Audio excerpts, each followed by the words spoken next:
नमस्कार. Core अकॅडमीच्या YouTube चॅनलवर आपल्या सर्वांचे स्वागत. मी अमित डहाणे. आज आपण एमपीएससी पूर्वपरीक्षा 2022 याच्यासाठी लागणारा जो आपला सामान्य अध्ययन जीएस हा पहिला पेपर आहे. यामधील भूगोल या विषयाचा पहिला टॉपिक जो बेसिक कन्सेप्ट्स म्हणतो आणि त्यात आपण अवकाशीय मूलभूत संकल्पना या संबंधीची माहिती घेऊया. तुम्ही काही आधीच्या व्हिडिओ लेक्चर्समध्ये बघितले असेल, त्यात मी एक्सप्लेन केलं होतं की आयोगाचे या टॉपिक्सवर प्रश्न पडतात, ते कशा प्रकारे पडतात. मग सूर्यमाला असेल, ग्रह असेल, त्याला आपण अवकाशीय मूलभूत संकल्पना म्हणतो. त्याच्या विषयाच्या आयोगाने प्रश्न विचारलेले आहे. मी at the end of the lecture ते प्रश्न सुद्धा दाखवणार आहे आतापर्यंत विचारलेले. म्हणून आपण आज पहिला टॉपिक घेतो ज्याला बेसिक कन्सेप्ट मी म्हटलेलं आहे. भूगोलामधील अवकाशीय संकल्पनाच्या याच्या संदर्भातला आज आपण पहिलं लेक्चर बघूया. बघा, भूगोलातील मूलभूत संकल्पना. आता मूलभूत संकल्पना एकूण प्राकृतिकचा विचार केला तर प्राकृतिक ज्याला आपण फिजिकल म्हणतो याच्यात मूलभूत संकल्पना बऱ्याच आहेत. तर अंडरस्टँडिंगचा भाग आहे, त्या क्लिअर झाल्या पाहिजे. पण प्राकृतिकचा खरा भर जिथनं आपली पृथ्वी चालू होते, ज्याला आपण शिलावरण म्हणतो, लिथोस्फिअर म्हणतो. पृथ्वी आणि पृथ्वी सभोवती असणारं हवामान त्याला आपण हवामानशास्त्र म्हणतो. आणि पृथ्वीवरच असणारं आपलं पाणी म्हणजेच त्याला सागरशास्त्र असं त्याला आपण बायफर्गेट करतो प्राकृतिकमध्ये. ते मी आधीच्या पण लेक्चरमध्ये बोललो आहे. पण आज आपण बेसिकली भूगोल मधील मूलभूत संकल्पना, त्याही कशाशी संबंधित, अवकाशीय याच्याशी संबंधित एखाद दोन प्रश्न त्याच्यावर असण्याचे चान्सेस असतात. म्हणून या पूर्व परीक्षेच्या साठी राज्यसेवा या दृष्टीने आपण हा आजचा टॉपिक बघूया. चला, ते टॉपिक सांगण्याच्या आधी मी फक्त एक छोटंसं तुम्हाला इथे आपली टेस्ट सिरीज सुरू झाली त्याबद्दलची एक माहिती इथे देतो. ही टेस्ट सिरीज आपली 4 जून पासून आहे. 4 जून पासून सुरू झालेली आहे, होणार आहे. त्याच्यामध्ये आपला जीएसचा पेपरचा वेळ 9:30 ते 11:30 आहे आणि सीसॅटचा पेपर असणार 3 ते 5. पण सुरुवातीला आपले 6 पेपर आहे सब्जेक्ट वाईज, फक्त जीएसचे आहे, ज्याची वेळ सकाळी किती आहे, 9:30 ला. हे आपल्या ॲपमध्ये तुम्हाला पेपर अवेलेबल असेल वर्ड फाईलमध्ये, तुम्ही ते ओपन करायचे, तिथे आन्सर चूज करायचं आणि आफ्टर 2 तास लगेच तुम्हाला 11:30 वाजता तुमचा स्कोर सुद्धा दिसेल.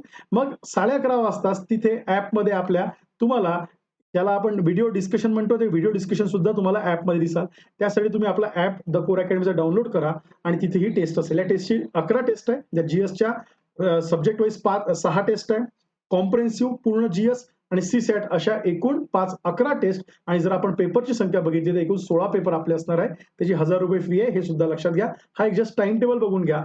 या शनिवारी भूगोल हा पेपर असणार सब्जेक्ट वाईज 100 प्रश्न. त्यानंतर पुढच्या शनिवारी 11 जूनला असेल तर म्हणजे भारतीय राज्यव्यवस्था. त्यानंतर 18 जूनला असेल ते म्हणजे भारतीय अर्थव्यवस्था. 25 जूनला असेल तो इतिहास असेल. 2 जुलैला आहे सामान्य विज्ञान आणि 9 जुलैला पर्यावरण चालू घडामोडीचा असा सब्जेक्ट वाईजचा 6वा पेपर. आणि मग पुढे हे जे 5 पेपर आहे हे कशाचे असणार आहे, तर हे एकूण कॉम्प्रिहेन्सिव्ह टेस्ट असणार आहे. त्या सीसॅट सुद्धा आहे. अशा एकूण 11 टेस्ट म्हणेल मी त्याला आणि 16 पेपर या आपल्या टेस्ट सिरीजमध्ये आहे. त्याचे व्हिडिओ आपल्या ॲपमध्ये असतात, त्यासाठी तुम्ही ॲप डाउनलोड करणं गरजेचं आहे. चालेल. मग आज आपण आपल्या आजच्या टॉपिककडे येऊ, ज्याचं नाव आहे विश्व, सूर्यमाला आणि पृथ्वी बेसिक माहिती. आज आपण फक्त हा पहिला टॉपिक समजून घेऊया.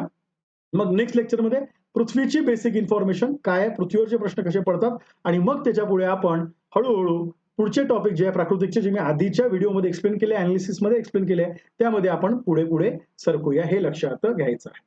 चालेल. बघा,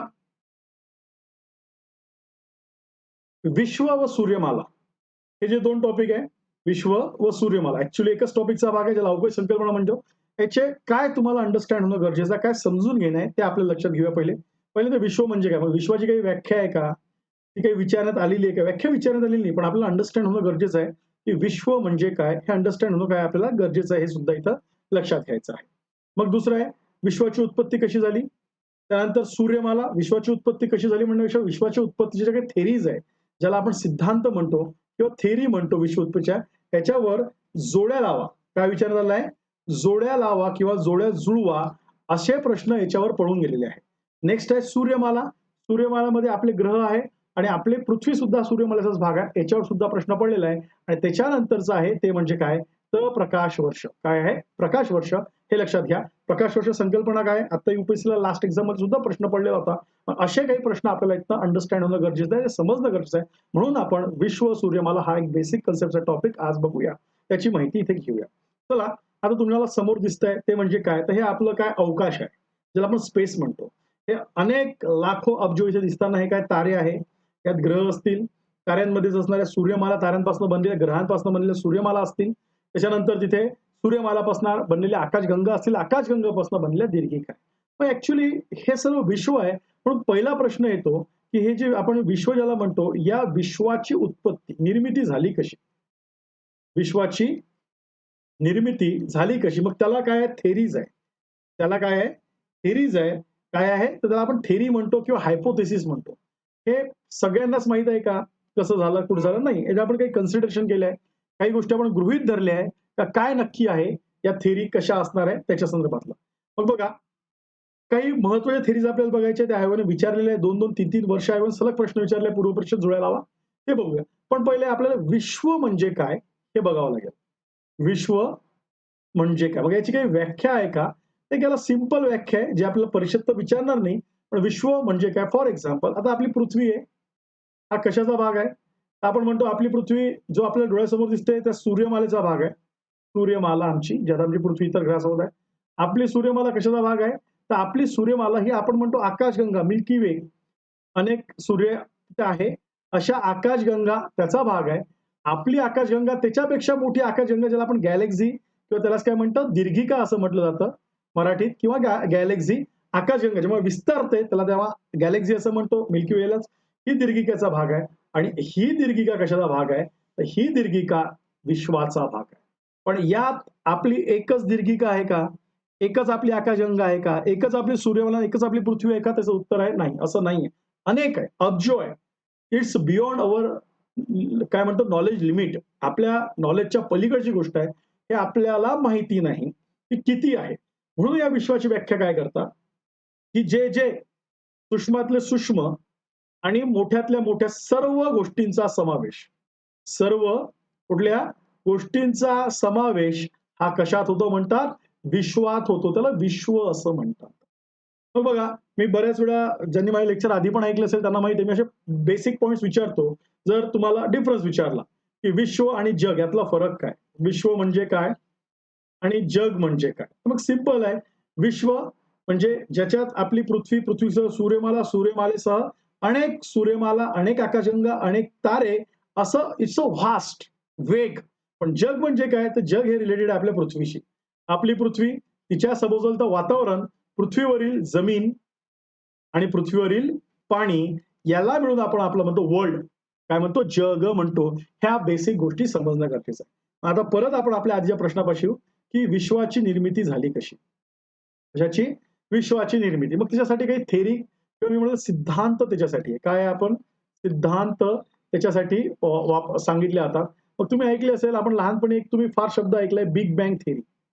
बिग बँग तर ऐकलंय, मग तो समजून घेऊ. कोणी मांडला? तो विचारून झालेला आहे. किंवा नेब्युलर हायपोथेसिस तुम्ही ऐकला असेल. कुठला? नेब्युलर हायपोथेसिस किंवा तुम्ही गॅसियस किंवा टायडल थेरीज ऐकल्या असेल. मग असे वेगवेगळे सिद्धांत मांडले आणि या सिद्धांताचा उपयोग काय झाला? त्याचा शोध कसा लागला?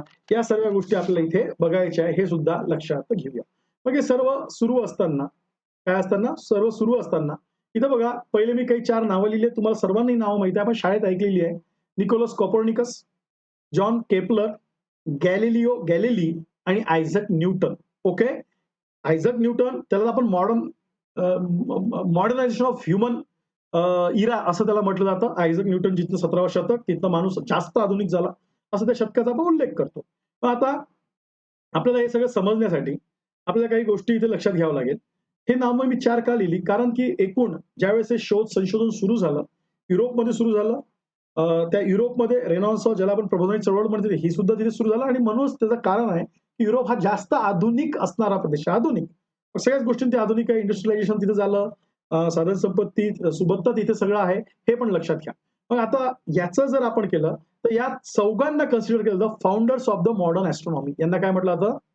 फाउंडर्स. या चौघांना कशासाठी? मॉडर्न एस्ट्रॉनॉमी म्हणजे अवकाश ज्याला आपण विज्ञान म्हणतो.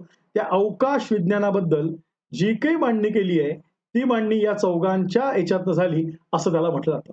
पहिलं निकोलस कोपर्निकस तुम्ही सर्वांनी ऐकलं असेल, की आधी पृथ्वी केंद्री आणि पृथ्वीभोवती इतर ग्रह फिरतात अशी संकल्पना होती. पण ही निकोलसनी खोडून काढली आणि निकोलसचं म्हणणं आहे, की ज्या निकोलसचा काळ आपण लक्षात घेऊ 1473 तर 1543 हा निकोलसचा काय आहे? काळ आहे. आणि मग याच्यातनं निकोलसनी पहिल्यांदा सांगितलं, की पृथ्वी हा एक ग्रह आहे. पृथ्वी काय आहे? ग्रह आहे. तो तारा नाहीये.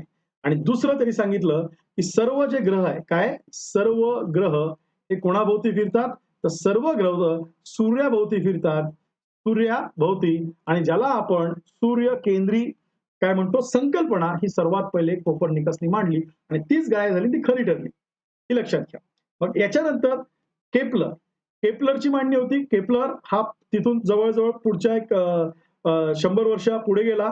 1571 आणि 1630 हा कालावधी केपलरचा आहे. याच्यामुळे त्यांनी सांगितलं की पृथ्वी सूर्याभोवती जेव्हा फिरते ती लंब वर्तुळ आकारात फिरते. कुठल्या लंब वर्तुळ आकारात सूर्याभोवती फिरते, ज्याला आपण इलेप्टिकल ऑर्बिट म्हणतो. कुठलं ऑर्बिट म्हणतो आपण याला, इलेप्टिकल ऑर्बिट म्हणतो. आणि इलेप्टिकल ऑर्बिट मध्ये सर्व ग्रह सूर्याभोवती फिरतात. हे कोणी मांडलं, हे केपलरनी मांडलं, हे लक्षात घ्या. लंबवर्तुळ आकार. त्यानंतर आला गॅलिलिओ, गॅलिलिओचा काळ आणि केपलरचा काळ जवळजवळ सारखाच येतो, समकालीन समजला जातं यांना. 1642 पर्यंत केपलर गॅलिलिओ होता. गॅलिलिओने काय केला, तर आपल्याला माहिती आहे दुर्बीणचा शोध लावला 1610च्या आसपास. त्याला दुर्बीण किंवा दोन काच एकमेकांसमोर पडल्यावर त्याला दुर्बीण त्यातनं होतं असं लक्षात आलं. याच्या टेलिस्कोपच्या माध्यमातून यांनी 4 ग्रह ऑब्झर्वेशन केले. ग्रह, त्यानंतर चंद्र असेल, त्याच्यानंतर शुक्र तारा असेल, असं त्यांनी बरंच ऑब्झर्व केलं आणि वेगवेगळ्या ग्रहांचे 4 ग्रहांचं यांनी काय केलं आहे, ऑब्झर्वेशन केलं. आणि यांनीच कशाला, कोपर्निकसचा सूर्यकेंद्री दावा होता, याला सुद्धा या संशोधनामुळे काय झालं, सपोर्ट झाला, त्याला मान्यता मिळाली. आणि मग पुढे तो आयझॅक न्यूटन, तुम्हाला माहित आहे आयझॅक म्हटल्यावर ग्रॅव्हिटी, ग्रॅव्हिटेशन, बरोबर आहे, गुरुत्वाकर्षणाचा शोध इथे सर्वात पहिले आयझॅक न्यूटनमुळे लागला.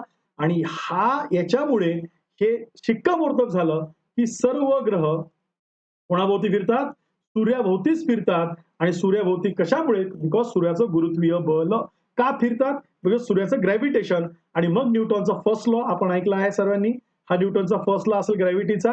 आणि लॉ ऑफ त्याला युनिव्हर्स ऑफ ग्रॅव्हिटेशन असंही म्हटलं जातं. म्हणून हे 4 सायंटिस्टलाच म्हटलं फाउंडर ऑफ मॉडर्न ॲस्ट्रॉनॉमी. या गोष्टी लक्षात घ्यायचं. तुम्हाला वाटत असेल की डीप मध्ये आयोग जातं का, जाऊ शकतं.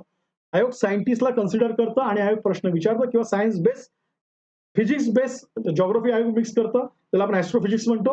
म्हणून हे 4 पॉईंट्स इथे लक्षात ठेवा, नावं लक्षात ठेवा, यांचा कार्यकाळ आणि यांचं महत्वाचं योगदान काय या संशोधनात, हे सुद्धा लक्षात ठेवायचं.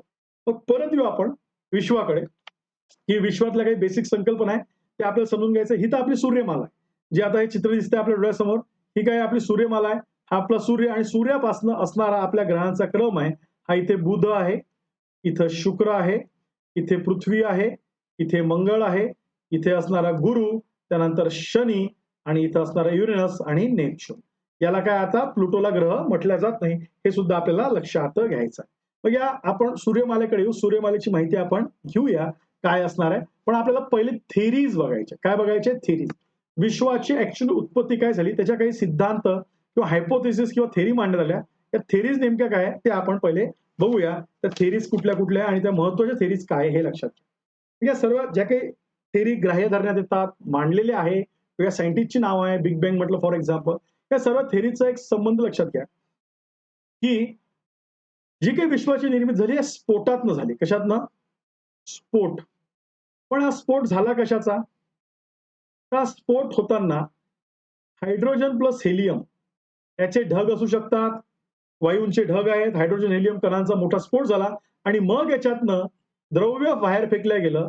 कालांतराने काही द्रव्य थंड झालं, बरोबर, आणि मग त्या द्रव्यांपासून हळूहळू हळूहळू काय गेलं, विश्वाची उत्पत्ती होत गेली. त्याला बेसिक त्याचं फाउंडेशन का, स्फोट. पण स्फोट हायड्रोजन हेलियमचा. आणि त्याचं जर उदाहरण घ्यायचं झालं, आपण जेव्हा ऑब्झर्वेशन करतो तर आपल्यासमोर सगळ्यात मोठं एक्झाम्पल आहे याचं सूर्य. काय एक्झाम्पल आहे, सूर्य. सूर्य हायड्रोजन हेलियम पासून बनलेला आहे. सूर्य आजही तप्त आहे आणि सूर्यामध्ये हायड्रोजन हेलियमचं, ज्याला आपण न्यूक्लिअर फिशन म्हणतो, केंद्रीय सम्मिलन म्हणतो, ही तिथे प्रक्रिया घडून अनेक स्फोट आजही होत असतात. मग या स्फोटापासून दाखवलं बघा डायग्राम, स्फोट, याचा आणखीन विस्फोट झाला, त्यातनं बाहेर द्रव्य फेकलं गेलं आणि या द्रव्यातनं हळूहळू कटल्या तरी एका मोठ्या याच्यापासनं, जो तारा असेल, सूर्यापासून काही द्रव्य बाहेर फेकलं, त्याला आपण थंड होताना ग्रह म्हटलं, आणि मग कालांतराने हे ग्रह त्या सूर्याभोवती फिरायला लागले. असे तारे आणि ताऱ्यापासून ग्रहांची निर्मिती झाली. हा एक काय तिथे, हा काय आहे, तर हा एक बेसिक त्याच्यातला कन्सेप्ट आहे. मग आता थेरी मांडण्यात आल्या. थेरींची नावं आपल्याला बघायची आहे, कुठली कुठली थेरी मांडण्यात आली, काय त्या थेरीची नावं होती, कुठली कुठली आपल्याला काय करण्यात आली, थेरी मांडण्यात आली, हे सुद्धा आपण बघूया.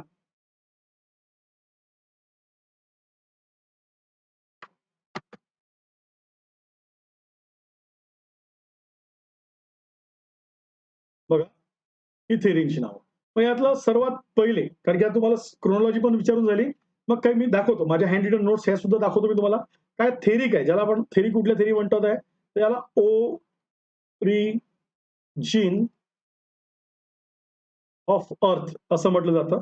मग यात कोण-कोण येतं? तर बघा, सगळ्यात पहिले गॅसियस थेअरीज किंवा त्यालाच आपण म्हणतो वायू सिद्धांत, त्याला गॅसियस हायपोथेसिस म्हटलं जातं. हा गॅसियस हायपोथेसिस कोणी मांडला? तर कांटनी मांडला. कांट. आणि कांटनी हा नेबुलर हायपोथेसिस याच्याच लाईनवर नेबुलर हायपोथेसिस आहे. 1755 ला कांटनी हा काय केलाय? प्रेझेंट केलेला आहे. आणि 1755 आणि it is based on the Newton law. कोणाच्या बेस्ड होता? असं आपण म्हणू शकतो, बेस्ड ऑन न्यूटन लॉ ग्रॅव्हिटेशनचा. आणि मग त्यांनी सांगितलं, की मोठे वायू, हायड्रोजन, हेलियमचे मोठे ढग होते, गॅसेस होते. त्याचा विस्फोट झाला आणि त्या विस्फोटावरून काय होत गेलं, तर गॅसियस असं त्यांनी मांडलंय. त्याला गॅसियसला समोर त्याच्याच सेम लाईनला नेबुलर इथे खाली लिहिलंय बघा, नेबुलर हायपोथेसिस. पण हा नेबुलर हायपोथेसिस कोणी मांडला? तर हा लाप्लासनी मांडला. कोणी मांडला? लाप्लासनी. आणि लाप्लासनी 1796 ला याची मांडणी केली. हा फ्रेंच मॅथेमॅटिशियन होता आणि similar to the gaseous hypothesis म्हटला. सेम गॅसियस हायपोथेसिस सारखा होता, पण ही पहिली थेरी आहे गॅसियस हायपोथेसिस. दुसरी लाप्लासनी मांडलेली कुठली? Nebular hypothesis. कांट नंतर लाप्लासनी मांडलेली ही दुसरी थेरी असं तुम्हाला दिसायला. तिसरं बघा, त्याच्यात लिहिलेलं आहे, ती म्हणजे कुठली? तर त्याला आपण टायडल किंवा त्याला प्लॅनेस्टियल हायपोथेसिस म्हटलं, ग्रहकण परिकल्पना. ग्रहकण, सिगारचा आकार असं त्याचं होतं. ही तिसऱ्या प्रकारची परिकल्पना, त्यालाच ग्रहकण परिकल्पना असंही म्हटलं जातं.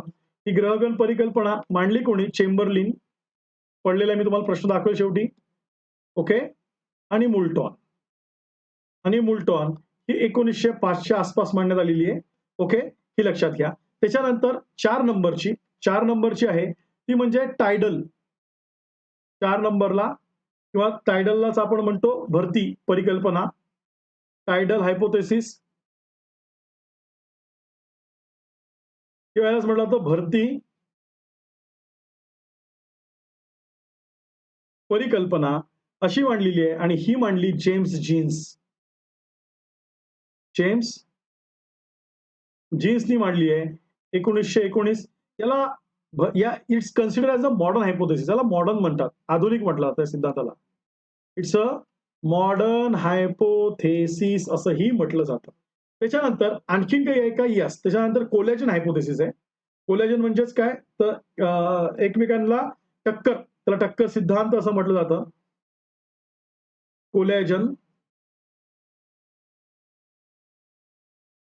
हायपोथेसिस. हॅरल्ड जेफ्रीची आहे ही.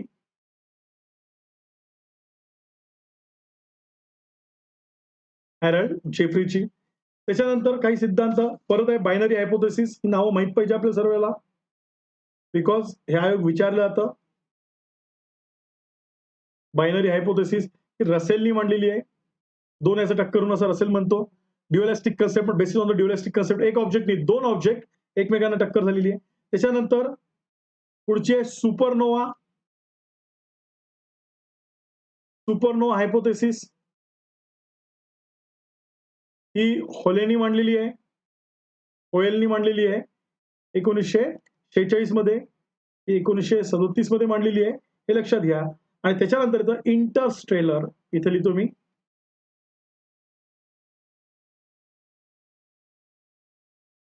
Intercellular dust particle, dust hypothesis असं त्याला म्हटलं जातं. की 1943 याला मांडलेलं आहे ऑस्ट्रो शिमिटनी.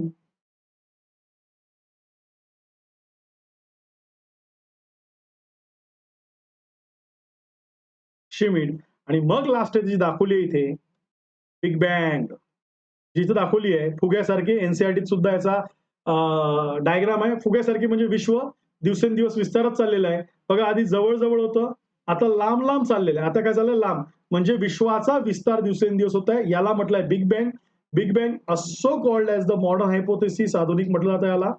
मॉडर्न हायपोथेसिस म्हटलं जातं. 1950 ते 1960 सर्वात जास्त कन्सिडर होणारी ही आहे आणि ही एडविन हबलनी मांडली. कोणी मांडलेली आहे? Edwin Hubble.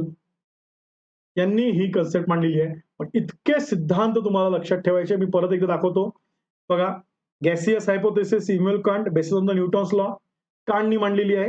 Gaseous hypothesis. त्यानंतर नेब्युलर हायपोथेसिस लाप्लास 1796 मध्ये मांडली आहे. Similar to the gaseous hypothesis म्हटलंय.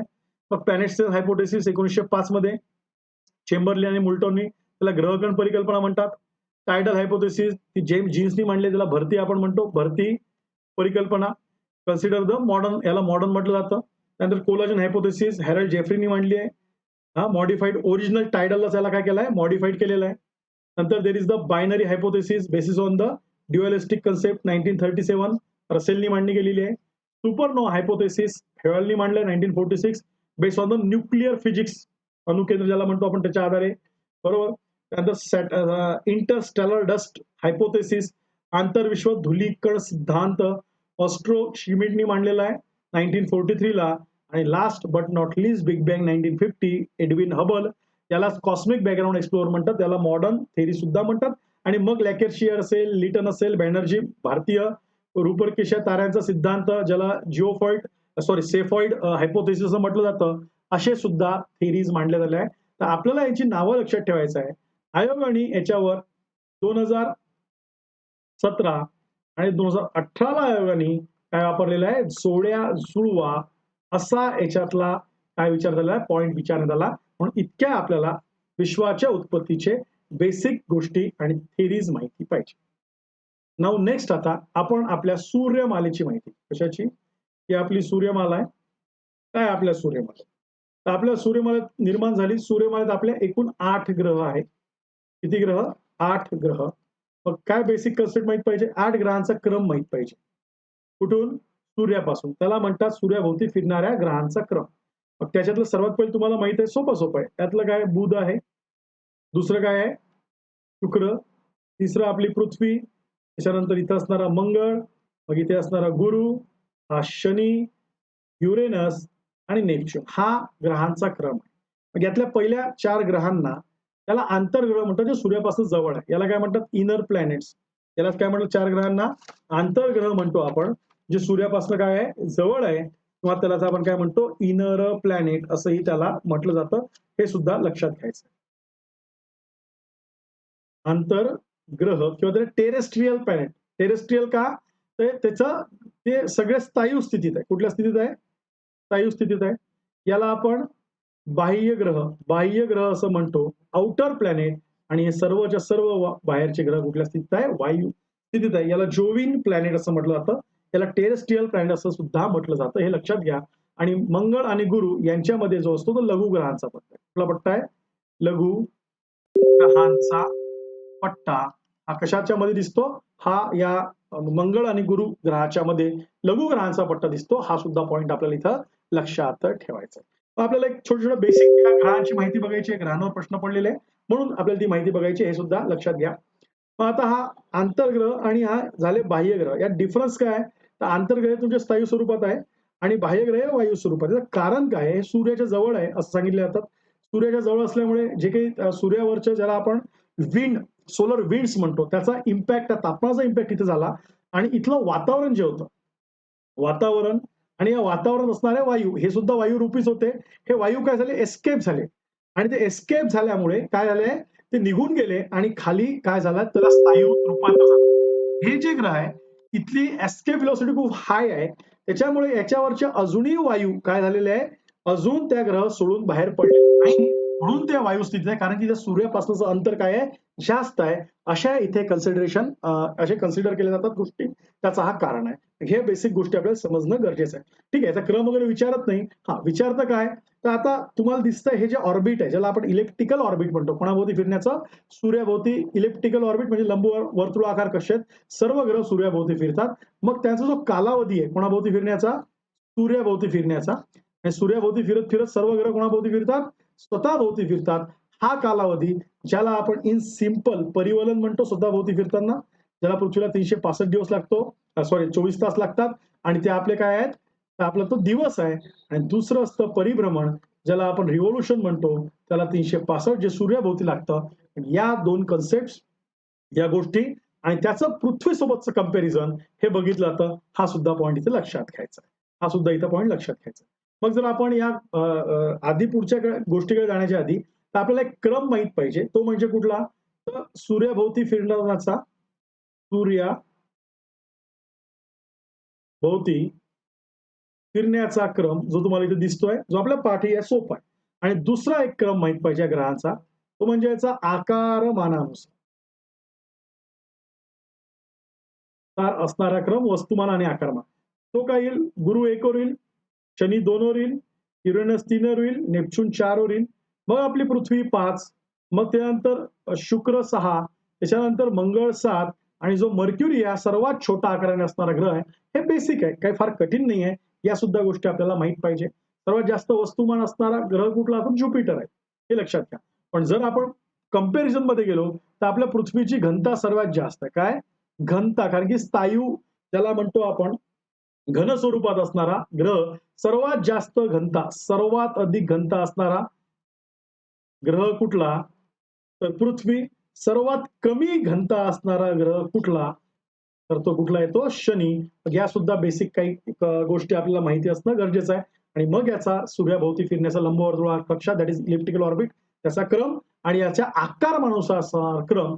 आणि या आतल्या 4 ग्रहांना याला म्हटलं जातं, हा जो आहे याला म्हटलं जातं तुमचं काय? आंतरग्रह. काय म्हटलं जातं? आंतरग्रह. याला म्हटलं जातं बाह्य ग्रह, जोएलियन. हे अजूनही कुठल्या याच्यात आहे? तर हे तुमचे गॅसियस फॉर्म मध्ये आहे. हे तुमचे कुठले झाले? ज्याला आपण म्हणतो सॉलिडिफिकेशन झालेलं आहे. याच्यात घन स्थितीत आहे, अशी एक माहिती आपल्याला असणं गरजेचं आहे. आता थोडक्यात माहिती सूर्याची बघू. पण मी सूर्य आणि याच्या आधी तुम्हाला एक पॉईंट बघायचा आहे, तो म्हणजे काय? तर आपण असं एक बघणं गरजेचं आहे. मी म्हणेल की नेमका ग्रह म्हणजे काय आणि तारा म्हणजे काय? यातला डिफरन्स काय? तर तारे स्वयंप्रकाशित असतात, तुम्ही म्हणाल बरोबर. तारे हा सूर्य तारा समोर आहे, स्वयंप्रकाशित का आहे? बिकॉज ताऱ्यामध्ये काय होतं? तर ताऱ्यामध्ये हायड्रोजन प्लस हेलियम याचं केंद्रीय सम्मिलन, ज्याला आपण न्यूक्लिअर फिशन म्हणतो. आणि या न्यूक्लिअर फिशनमुळे याच्यातनं प्रचंड ऊर्जा बाहेर पडते. आणि म्हणून ताऱ्यातनं येणारी उष्णता, तो स्फोट, त्या स्फोटापासून येणारी उष्णता, ज्याला आपण सूर्यकिरण म्हणतो, ऍक्टिव्हिटी होतं. ग्रह हे काय असतात? तुलनेने थंड असतात. ग्रहामध्ये कुठल्याच ऍक्टिव्हिटी नसतात. त्याच्यामुळे आपण ग्रह स्वयंप्रकाशित नाही, असं त्याला म्हणतो. बेसिक डिफरन्स आहे तारे आणि ग्रहाचा, हे सुद्धा लक्षात घ्यायचं आहे. ओके. मग आता याच्यातली पुढची जर माहिती आपल्याला लक्षात घ्यायची आहे तर सूर्य. सूर्याचा व्यास दिलेला आहे साधारणतः 13,92,000 किलोमीटर एवढा आहे. थोडक्यात पृथ्वीच्या आकाराने तो किती मोठा आहे? की सूर्याच्या व्यासावर 109 पृथ्वी राहू शकतात, इतका तो फोल्ड आहे. 109 फोल्ड तो मोठा आहे. सूर्य प्रामुख्याने हायड्रोजन आणि हेलियम या वायूंचा बनलेला आहे. प्रत्येक सेकंदाला हजारो टन हायड्रोजन वायू त्यातून जडतो. ती उष्णता, तो स्फोट, आणि मग तेच आपल्या सूर्यकिरण स्वरूपात आपल्या समोर येतात. आणि सूर्याच्या पृष्ठभागाचे तापमान 6,000 अंश सेल्सिअस, तर गाभ्याचे 1,60,000 अंश आहे. आपण पृथ्वीच्या गाभ्याचे 6,000 ते 2800 असं आपण तापमान म्हणतोय. कशाच्या? पृथ्वीच्या गाभाचे. पण इथं सूर्याचे 6,000 ते 1,60,000 पर्यंत तापमान असं असतं. याला आपण सूर्य, बेसिक, सगळे बेसिक थोडीशी माहिती आहे ती आपण बघूया. मग आहे बुध. जवळचा ग्रह कुठला आहे? सगळ्यात जास्त सूर्याला बुध. आता हा प्रश्न पळून गेला होता आत्ताच्या 2021च्या एमपीएससी प्री मध्ये हा प्रश्न पडलेला आहे. त्याला किती काळ लागतो? मग त्याला सूर्याभोवती प्रदक्षिणा मारायला 88 दिवस. म्हणजे इथं वर्ष किती दिवसांचं आहे? इथं वर्ष आहे 88 दिवसांचं. आणि साधारणतः स्वतःभोवती फिरायला त्याला 59 दिवस लागतात. म्हणजे पृथ्वीला स्वतःभोवती फिरायला 1 दिवस लागतो. पृथ्वीला किती दिवस लागतो स्वतःभोवती फिरायला?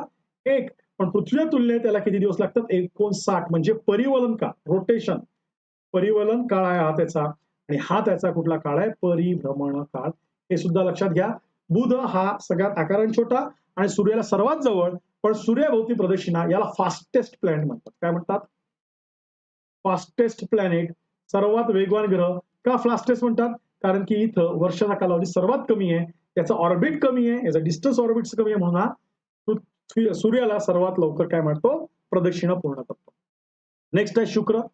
आता शुक्राला म्हणजे असं म्हटलं जातं बघा, अर्थ अँड व्हीनस आर ट्विन्स. शुक्र हा पृथ्वीची जुडी, कारण जवळजवळ आकार सारखा आहे. मग शुक्र दुसरं कसं? आपण तो पृथ्वीवर वर्णन पण करतो, शुक्र हा तारा आहे, शुक्र काय आहे? तारा आहे वगैरे असं म्हणतो. तो तारा नाहीये, तो ग्रहच आहे, पण तो फार तेजस्वी दिसतो. आफ्टर सूर्य आणि चंद्र सगळ्यात तेजस्वी काय दिसतं? शुक्र दिसतं आपल्या याच्यावरनं. पृथ्वीवरनं, म्हणून आपण त्याचं वर्णन करतो. याचं वैशिष्ट्य काय आहे, तर पृथ्वीसह सर्व ग्रहांची परिवलना स्वतःभोवती जी फिरण्याची दिशा आहे ही काय आहे, पृथ्वीची पण पश्चिमेकडून पूर्वेकडे, पण याची काय आहे, पूर्वेकडून पश्चिमेकडे आहे. याच्यावर सूर्य पश्चिमेला उगवतो शुक्रावर, हे लक्षात घ्या. युरेनस आणि पृथ्वी या दोघांच्याही दिशा थोड्या काय आहे, वेगळ्या आहे.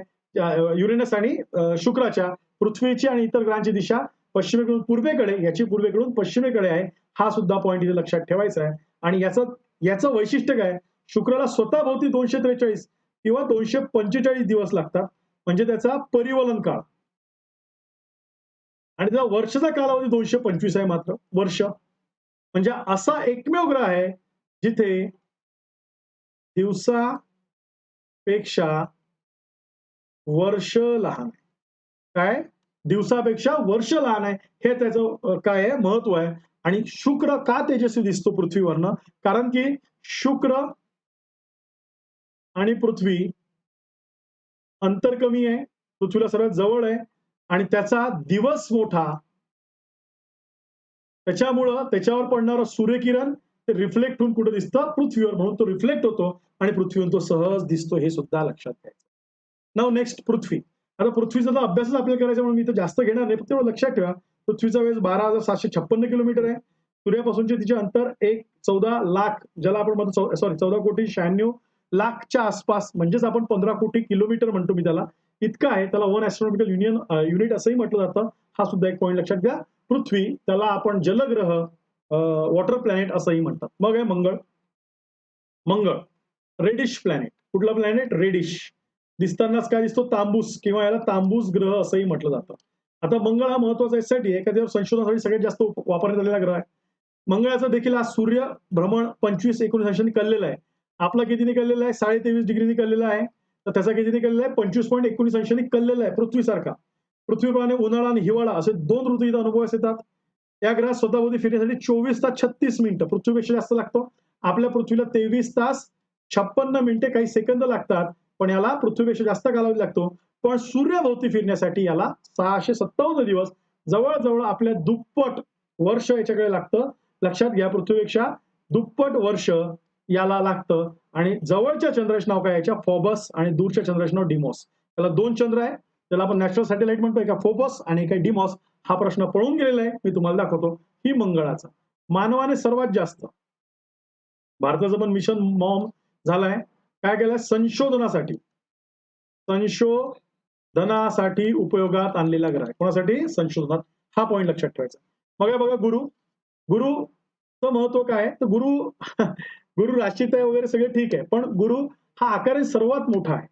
त्याला काय म्हणतात, प्लॅनेट ऑफ गॉड असंही त्याला म्हटलं जातं, कारण की आकाराने मोठं आहे. तर वस्तुमान सर्वात जास्त आहे. व्यास बघा किती आहे, 1,82,985 किलोमीटर. सांगायचं तर आपल्या पृथ्वीसारखा आकार पृथ्वीच्या ग्रहाच्या व्यासावर ओढीने सहज बसू शकते. किती, हे लक्षात घ्या. आणि सूर्यापासूनचे अंतर किती आहे याच्यात, तर त्याचं अंतर दिलेलं आहे, त्याला ॲस्ट्रॉनॉमिकल युनिट वगैरे म्हणतात. स्वतःभोवती फिरण्याचा देखील प्रचंड आहे. त्याची परिवलन काळ 9 तास 50 मिनिटे. सर्वात कमी परिवलन काळ असणारा ग्रह आहे कुठला, सूर्य. आणि त्याला गुरु, आणि त्याला सूर्याभोवती 12 वर्ष लागतात. हा एक पॉईंट लक्षात ठेवायचा. त्याचं वस्तुमान जास्त आहे, त्याच्यामुळे ग्रॅव्हिटेशन जास्त असणार, आणि सूर्यापासून लांब सूर्याच्या ग्रॅव्हिटीचा परिणाम कमी होतो, म्हणून तो स्पीडने फिरतो, हे सुद्धा लक्षात घ्यायचं आहे. नेक्स्ट आहे शनी. शनी प्रसिद्ध काय, मी परत बघायला सांगितलं, सर्वात कमी घनता. दुसरं, शनीच्या भोवती कळ आहे. हे कळ कशाचं बनलेलं आहे, त्याच्यावर प्रचंड आकाराचे धूळ दगड गोटेने कळ बनलेलं आहे, हे सुद्धा लक्षात घ्या. आकाराने दुसऱ्या नंबरचा ग्रह आहे हा. आणि याला स्वतःभोवती फिरायला 10 तास लागतात, आणि सूर्याभोवती फिरायला किती, 29 वर्ष लागतात. गुरु ग्रहाच्या चंद्राप्रमाणे शनी या ग्रहाच्या कळ्याचे देखील सर्वप्रथम दर्शन गॅलिलिओने, बघा हे सगळं गॅलिलिओ, म्हणून Galileo father founders of the astronomy असं त्याला म्हटलं जातं. गॅलिलिओचं सुद्धा इथं योगदान येतं, बिकॉज त्याला दुर्बिणीचा शोध लागला, आणि दुर्बिणीतनं त्यांनी खगोलशास्त्राचा अभ्यास चालू केला. त्यातनं या सर्व गोष्टी उलगडत गेल्या. नंतर आहे युरेनस. युरेनसचं सुद्धा शुक्रासारखंच याचं काय आहे, हे लक्षात ठेवा. पूर्व ते पश्चिम याचं काय आहे, परिवलनाचा दिशा. 13 मार्च 1781 रोजी विल्यम हर्शलीने शोध लावला. स्वतःभोवती एक फेरी पूर्ण करायला 16 तास लागतात, आणि सूर्याभोवती 84 वर्ष. सूर्याभोवती का जास्त लागतात, बिकॉज सूर्यापासूनचं अंतर त्याचं जास्त होत चाललं, त्याचा परिभ्रमण काळ वाढत जाईल आणि त्याचा मास, ज्याला आपण म्हणतो मासमुळे त्याचं ग्रॅव्हिटेशन जास्त आहे, त्याच्यामुळे त्याचा स्वतःभोवतीचा वेग काय असणार आहे, जास्त असणार आहे, हे सुद्धा लक्षात घ्या. लास्ट बट नॉट लिस्ट ग्रह आहे तो म्हणजे नेपच्यून. कुठला आहे? नेपच्यून.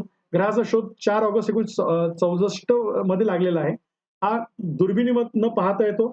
स्वतःभोवती एक फेरी पूर्ण करण्यास याला 19 दिवस लागतात. तर सूर्याभोवती 165, हा शेवटचा आपला नेपच्यून ग्रह. इतकी महत्वाची माहिती ग्रहांची तुम्हाला ठेवायची. मग आणखी काही बेसिक संकल्पना आहे, ते सुद्धा आपण शॉर्ट मध्ये बघूया. धूमकेतू. धूमकेतू ज्याला कॉमेट्स म्हणतो म्हणजेच काय, तर बघा धूमकेतू ज्याला बाकी बट्टू ग्रह म्हणतो, असा पिसाच्या आकारासारखा दाखवलेला आहे. धूम म्हणजे धूर, केतू म्हणजे शेपूट असं त्याला म्हटलं जातं. असं शेपटाच्या आकाराचा दगड गोटे बघा काय दिलेला आहे. त्याचा धूमकेतू गोठलेल्या कार्बन डायऑक्साईड, बर्फ, धूळ छोट्याशा मोठ्या कणांपासून बनलेला असतात. हॅलेचा धूमकेतू 75-76 वर्षांनी दिसतो. हॅलेनी सर्वात पहिले 1900 त्याचा धूमकेतू 1986 मध्ये सर्वात पहिले दिसला. त्यांनी मांडलं की दर 76 वर्षांनी काय दिसेल. आता आपल्याला वाट बघावं लागेल 2062 मध्ये की खरंच हा धूमकेतू दिसतो का. ज्यावेळेस हा धूमकेतू पृथ्वीच्या कक्षेपासून जातो, त्याच्यातील दगडगोटे पृथ्वीच्या गुरुत्वीय बलामुळे पृथ्वीकडे ओढल्यासारखे वाटते आणि मग आपल्याला वाटते पृथ्वीवर उल्कापात, ज्याला आपण हे म्हणतो उल्का म्हणतो, असा उल्कापात आपल्या पृथ्वीवर होतो. असा मेट्रॉइड्स उल्कापात आपल्या पृथ्वीवर घडतात असंही आपल्याला वाटू शकतो. मग हा सुद्धा एक पॉईंट तुम्हाला इथे लक्षात ठेवा. Black hole कृष्णविवर. कृष्णविवर म्हणजेच काय, जेव्हा तारा त्याच्या अंतिम स्टेजकडे येतो असं म्हणतात. तारा जेव्हा एखादा मोठा तारा मृत होतो त्यावेळेस त्याचे ग्रॅव्हिटी पॉवर निर्माण होते आणि मग त्या ग्रॅव्हिटी सुपरनोवा रूपांतर होते आणि ब्लॅक होलमध्ये त्याचं रूपांतर होतं. 1967 मध्ये अमेरिकन खगोल वैज्ञानिक जॉन व्हीलर यांनी कृष्णविवर शास्त्रीय कल्पना मांडली. त्याच्या गुरुत्वबलामुळे प्रकाश सुद्धा निसटू शकत नाही असं त्यांनी मांडलं आणि 1971 मध्ये सर्वात पहिले. आता हा नासानी प्रसिद्ध केलेलं जे ब्लॅक होलचं ओरिजिनल चित्र आहे ते चित्र आहे. आणि सिम्पली सांगायचं झालं तर ऍक्च्युअली तारा बंद पडणं म्हणजे काय. तारा म्हणजे काय, हायड्रोजन प्लस हेलियम याच्या काय स्फोट होणे, केंद्रीय संमेलन. ज्यावेळेस हायड्रोजन हिलियमचं केंद्रीय संमेलनाची प्रक्रिया हळूहळू बंद होते त्यावेळेस कुठलाही ताराचं कन्व्हर्जन ब्लॅक होलमध्ये होते आणि ग्रॅव्हिटी प्रचंड वाढते. बघा हा तारा होता आणि तो होल तयार होत गेलं कारण की हायड्रोजन हिलियम काय झालंय, बंद झालं. याची ग्रॅव्हिटी वाढते. मग कुठलाही ग्रह जर जवळून गेला, कुठलीही खगोली वस्तू जवळून गेली तर कृष्णविवर काय करते, आपल्याकडे अट्रॅक्ट करते. हे सुद्धा लक्षात घ्या. मग याची एक सिंपल माहिती आहे, हे विशाल आकाराचा अतिशय घनतेचा गुरुत्व असलेला खगोलीय घटक आहे. ताऱ्यांना ग्रहांना गिळंकृत करू शकतात, प्रकाश सुद्धा त्यातून जाऊ शकत नाही. बरोबर. भौतिकशास्त्राच्या मते जेव्हा एखादा तारा हायड्रोजन किंवा ऊर्जा संपतो, हळूहळू थंड होऊ लागतो, ते तारे सौर द्रव्यादरम्यान 1.4 पट किंवा त्याहून अधिक असतात. त्याला गुरुत्वाकर्षण बिंदूला स्वतःला धरू शकत नाही. त्यामुळे स्फोट झाला असं म्हणतात. त्याला आपण हायड्रोजन हिलियम बंद झालं आणि त्याला आपण कृष्णविवर म्हणतो. आपण एक लक्षात घ्या, कृष्णविवर शोध कसा घेतात तर रेडिओ लहरी पाठवल्या जातात. काय, आपण रेडिओ लहरी अवकाशात पाठवतो. जर रेडिओ लहरी आरपार गेल्या तर देर इज द स्पेस. पण रेडिओ लहरी जर परावर्तीतून पृथ्वीवर आल्या तर तिथं ब्लॅक होल आहे असं गृहीत धरण्यात येतो. त्यामुळे कृष्णविवर किंवा ब्लॅक होलचा हे करण्यासाठी रेडिओ लहरींची मदत घेतली जाते. हा सुद्धा एक पॉईंट लक्षात ठेवायचा. नेक्स्ट, प्रकाश वर्ष. लास्ट कन्सेप्ट, प्रकाश वर्ष. बघा प्रकाश वर्ष काय कन्सेप्ट ही आपण समजून घेऊ. काय प्रकाश वर्ष, तर प्रकाश वर्ष म्हणजेच काय, तर प्रकाश वर्ष इज द ऍस्ट्रॉनॉमिकल युनिट. कशासाठी, एका प्रकाश वर्षामध्ये प्रकाशाने जेवढे अंतर पार केले त्या अंतराला प्रकाश वर्ष असं म्हटलं जातं. साधारणतः एका वर्षाचा विचार केला तर बघा आता हे किती किलोमीटर आहे, तर आपल्याला 9 मिलियन आहे का बिलियन आहे, या किलोमीटरचं अंतर तेवढं कापावं लागेल. पण याला सिम्पली आपण असं डिफाईन करू शकतो. बघा एका प्रकाशाचा वेग आपल्याला माहित पाहिजे. प्रकाशाचा वेग आहे 3 लाख किलोमीटर पर सेकंद. हा प्रकाशाचा वेग आहे, व्हेलॉसिटी ऑफ लाईट याला म्हणतो आपण. बरोबर. मग आता एका मिनिटात 60 सेकंद गुणिला एका मिनिटात, एका तासात 60 मिनिट, एका दिवसात 24 तास, एका वर्षात 365 दिवस गुणेला 3 लाख, कारण की प्रकाशाचा वेग तेवढा आहे. हे जे कॅल्क्युलेशन केलं याचं गणित 9, हे जे दिलंय 946 आणि तिच्यावरची काय असेल ती मांडणी, ती म्हणजे हे अंतर आहे. म्हणजेच प्रकाशाने एका वर्षात कापलेलं अंतर. हे कशासाठी वापरले आता, तर युनिट आहे. कशासाठी, तर हे 2 ताऱ्यांमधलं अंतर मोजण्याचं. अंतर, वेळ नाही, डिस्टन्स मेजरमेंटचं काय आहे, युनिट आहे. हे लक्षात घ्या. मग पृथ्वी आणि चंद्र जर याचा विचार केला 1.3 सेकंड पृथ्वीवर चंद्रावर प्रकाश रिफ्लेक्ट होण्यासाठी. सूर्य पृथ्वी 8 मिनिटे 20 सेकंद 8 मिनिटे 13 सेकंद. सूर्याला सर्वात जवळचा ज्याला आपण प्रॉक्झिमा स्टार म्हणतो त्याला 4 वर्ष लागतात. आकाशगंगेचा व्यास 1 लाख प्रकाश वर्ष. जवळची आकाशगंगा आपल्याला 22 लाख प्रकाश वर्ष दूर आहे. थोडे स्टॅटिस्टिक त्यात दिले ते पण समजावं लागेल. बघा सूर्य आणि पृथ्वी 8 मिनिटं लागतो. 8 मिनिटं जर त्याचं कॅल्क्युलेशन केलं तर त्याला आपण 14,96,00,000 म्हटलं होतं. 14,96,00,000 हे आपलं किलोमीटर अंतर आहे. म्हणजेच 15 कोटी हे पृथ्वी आणि सूर्याचं अंतर दाखवलेलं आहे. हे सुद्धा लक्षात घ्यायचं. त्यानंतर ऍस्ट्रॉनॉमिकल युनिट आहे. बरोबर आहे. पण 1 लाईट इयर वर्षभरात कापलेलं अंतर. वर्षभरात पृथ्वीवर वर्षभर लागतच नाही पोचायला. फक्त 8 मिनिटं लागतं आणि मग पृथ्वी आणि सूर्याच्या अंतराला आपण 1 ऍस्ट्रॉनॉमिकल युनिट म्हणतो. जर आपण याला इथं म्हटलं 15 लाख याला 1 ऍस्ट्रॉनॉमिकल युनिट आपण असं म्हणतो. असे जवळजवळ प्रकाश वर्ष म्हणजे किती 64,000 ऍस्ट्रॉनॉमिकल युनिट म्हणजे 1 प्रकाश वर्ष असं त्याला म्हणावं लागेल. असं साधारणतः कॅल्क्युलेशन पळत नाही फार खोलात. जस्ट लक्षात ठेवा. पृथ्वी आणि सूर्याचं परत अंतर 1.3 लाईट सेकंद 8.3 लाईट मिनिट्स हे सूर्य आणि पृथ्वीचं अंतर. आणि पृथ्वीला सर्वात जवळचा असणारा प्रॉक्झिमा सेंच्युरी हा जो तारा आहे त्याचा किती प्रकाशावर अंतरावर आहे 4.2 लाईट इयर. असे आपल्याला पॉईंट्स लक्षात ठेवायचं. बाबा प्रॉक्झिमा सेंच्युरी असं प्रकाश वर्ष या युनिट बद्दल माहिती लक्षात ठेवूया. मग आता आलेले प्रश्न एकदा बघू आणि मग आपण थांबू आणि मग नेक्स्ट लेक्चरमध्ये पृथ्वीवर त्याची बेसिक माहिती. आता हा पडलेला प्रश्न 2017 ला आहे. त्याच्यात दिलेला युमिल कांट लाप्लास चेंबरली जेम्स जीन्स याच्या उत्पत्ती संबंधी सिद्धांत आपल्याला विचारले. कशा संबंधीचे उत्पत्ती संबंधीचे सिद्धांत तुम्हाला विचारले. मग बघा युमेल कांट म्हटल्यानंतर तुम्ही काय कराल खाली वाटलेच बघूया आपण इंग्लिशमध्ये समजायला इझी जातं. युमेल कांट म्हणजेच काय गॅसियस लाप्लास नेब्युलर. त्याच्यानंतर कुठलं आहे तर आपल्याला दिलेलं चेंबरलिन प्लॅनेस्टेरियल. चेंबरलिन म्हणजे प्लॅनेस्टेरियल आणि जेम्स लिस म्हणजेच काय तर टायडल. मग ए ला 2 चौथं उत्तर. कुठले उत्तर याचं चौथं उत्तर आहे हा प्रश्न. मी जास्त एक्सप्लेन करत नाही. आताच आपण ते बघितलं. सेम 2018 ला परत प्रश्न पडला 2017 ला 2018 ला. आता इथं या साईडने ते चेंजेस केले. Again नेब्युलर hypothesis. नेब्युलर म्हटल्यावर काय येईल आपलं तर इथं लाप्लास येईल म्हणजे अला 4 अला 4 इथं आहे 3 एकच उत्तर आहे. त्याच्यानंतर परत येईल त्याचं मेट्रोइक हायपोथेसिस ज्याला म्हटलेलं आहे उल्का उत्पत्ती परिणाम. ज्या त्यांनी काय म्हटलंय मेट्रा हायपोथेसिस किंवा प्लॅनेस्टेरियल हायपोथेसिस आपलं होतं चेंबरलिन आणि मुल्टॉन. कुठं इथं मुल्टॉन. टायडल हायपोथेसिस जेम्स जीन्स आणि लॉक एअर ज्याला आपण मेट्रोगल हायपोथेसिस. तिसरं उत्तर हा आयोगाने प्रश्न विचारून झाला म्हणून आपण त्यांची नावं त्यांच्या विश्व उत्पत्ती मांडण्याचे सिद्धांत त्यांची नावं आपण चेक केली. हा आता 2021 ला पडलेला प्रश्न आहे. 2021 ला सूर्यमालेतील कोणता ग्रह 88 दिवस आणि किलोमीटर अंतरावर आहे हे त्यांनी ओळखायचं होतं. फक्त उत्तर कुठलं त्याचं कुठलं तर बुध हा ग्रह सूर्यापासून 5 किलोमीटर आणि याला किती दिवस लागतात 88 दिवस. हा त्याचा क्लिओ होता. म्हणून आपण परिवलन काळ सगळ्या ग्रहांचा काय बघायचा परिवलन काळ आणि परिभ्रमण काळ हा ग्रहांचा बघून ठेवणं काय आहे गरजेचं आहे असं मी इथे सांगेन. ओके नेक्स्ट क्वेश्चन बघा. हा प्रश्न पळून गेलेला आहे 2006. हा प्रश्न 2015 ला पडलेला आहे. 2006 सालानंतर खाली कोणत्या ग्रहाला सूर्यमालेतील ग्रह हे मानले जात नाही. त्याचं उत्तर आहे प्लुटो. आता का मानले जात नाही तर 2006 ला इंटरनॅशनल ऍस्ट्रॉनॉमिकल युनियननी 3 निकष केले. ग्रह कोणाला म्हणायचा. पहिला निकष जो ग्रह सूर्याभोवती नियमित कक्षेत लंब वर्तुळाकार वर्ष म्हणजे सतत फिरेल. दुसरा त्या ग्रहाचा आकार आणि वस्तुमान हे घनगोल आकार असावे. घनगोल आकार म्हणजे स्पेरिकल इन शेप. आणि तिसरा त्या ग्रहाच्या कक्षेत जो फिरतोय सूर्याभोवती कुठलीही वस्तू खगोलीय वस्तू येता कामा नये. हेच प्लुटो करू शकला नाही. फॉर एक्झाम्पल हा सूर्य आहे. सूर्याभोवती ही एखादा ग्रह फिरतोय त्याची ही कक्षा आहे. या कक्षेत फक्त तो ग्रह एकटाच फिरला पाहिजे ऑर्बिटमध्ये. इतर ग्रह वस्तू इथं येता कामा नये.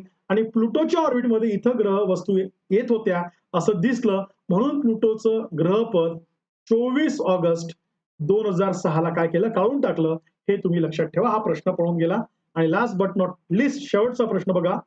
जीके आणि करणमध्ये विचारला होता. मंगळाकडे जाण्यासाठी खालील 6 देशांनी अथवा एजन्सीजनी मोहिमा हाती घेतला. त्याची क्रमवारी क्रोनॉलॉजी डिसाईड करा. काय करा म्हटलं क्रोनॉलॉजिकल सिक्वेन्स सांगा. अमेरिका रशिया, चीन, जपान, युरोपियन स्पेस आणि भारत असं दिलेलं आहे. मग याचं उत्तर काय? हे 3 नंबरचं उत्तर आहे USSR, रशिया. रशियाने याची सुरुवात केली फार आधी 1965 पासूनच रशिया प्रयत्न करत होता. फेल गेलं. मग रशिया कुठेतरी 69 मध्ये सक्सेस झालं. त्याच्यानंतर रशियानंतर काय आलं? तर अमेरिका, रशियानंतर सेकंड नंबरचं अमेरिका. 1965 रशिया, अमेरिकाची सुरुवात झाली 1971 मिशन पाठवायची. त्यानंतर 1998 ला जपान आलं. त्यानंतर युरोपियन स्पेस एजन्सी यांनी 2003 मध्ये सुरुवात केली.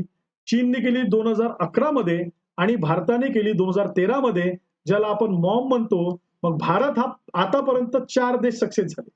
सक्सेस किती झाले? यश ज्याला म्हणतो मी 4 देशांना मिळालं. त्यातलं एक आहे USSR, त्यातलं एक आहे USSR रशियाचा एजन्सी. बट ऑब्वियस दुसरं असणार आहे नासा, तिसरं असणार आहे युरोपियन एजन्सी आणि चौथा आहे इंडिया. बरोबर. आणि यातलं इंडिया हे पहिल्याच अटेम्प्टमध्ये आपण 2013 याची तारीख होती 5 नोव्हेंबरला आपण हा मिशन हातात घेतला. त्यानंतर 24 सप्टेंबर आपला सेकंड फेज 2014 आणि मग त्याच्यात आपण हे कशात झालं? पहिल्या अटेम्प्टमध्ये आपलं मॉम मार्स ऑर्बिटल मिशन हे मंगळाच्या कक्षेत पोहोचलं. हे सुद्धा लक्षात घ्या. हा सुद्धा सिक्वेन्स विचारून झाला. म्हणून आपल्याला करंट आणि जीके मध्ये सुद्धा ज्याला आपण अवकाश मिशन म्हणतो, स्पेस मिशन म्हणतो, अवकाश आपले हे असतात, त्या सर्वसाठी आपल्याला या गोष्टी लक्षात ठेवणं गरजेचं आहे. मग असं हे अवकाशीय संकल्पनावर बेसिक कन्सेप्ट तुम्हाला माहित असणं गरजेचं आहे आणि आयोग अशा बेसिक कन्सेप्टवर विचारतो. आपण नेक्स्ट लेक्चरमध्ये पृथ्वी आणि पृथ्वीच्या बेसिक गोष्टी आपण समजून घेऊया. मी परत एकदा सांगतो, आपली राज्यसेवेची पूर्व परीक्षेची जीएसची टेस्ट सिरीज सुरू आणि सीसॅट अशी टेस्ट सिरीज आहे. पहिला पेपर आपला 4 जूनला आहे. ही टेस्ट सिरीज ऑनलाईन आहे. याचे व्हिडिओ तुम्हाला ऍपमध्ये अवेलेबल असणार आहे. संपूर्ण डिस्कशनचे आपले सर्व फॅकल्टी तुम्हाला चांगल्या पेपरच्या क्वालिटीचे तिथे भेटणार आहे. त्यामुळे जीएस आणि सीसॅट असे एकूण 16 पेपर 11 टेस्ट आपल्या तुमच्यासाठी अवेलेबल आहे. हे आपल्या द कोर अकॅडमीचा काय नंबर आहे. तर तुम्हाला काही शंका असल्या तुम्ही याच्यावर टेलिग्राम करा, व्हॉट्सअप करा, फोन करा. मी तुम्हाला 100% याच्यावर अवेलेबल आहे. हे सुद्धा लक्षात घ्या आणि बघत राहा. लाईक, शेअर, सबस्क्राईब करायला विसरू नका आपलं YouTube channel. Thank you so much. परत भेटूया पुढच्या लेक्चरमध्ये पुढचा बेसिक कन्सेप्टचा पॉईंट घेऊन. Thank you so much.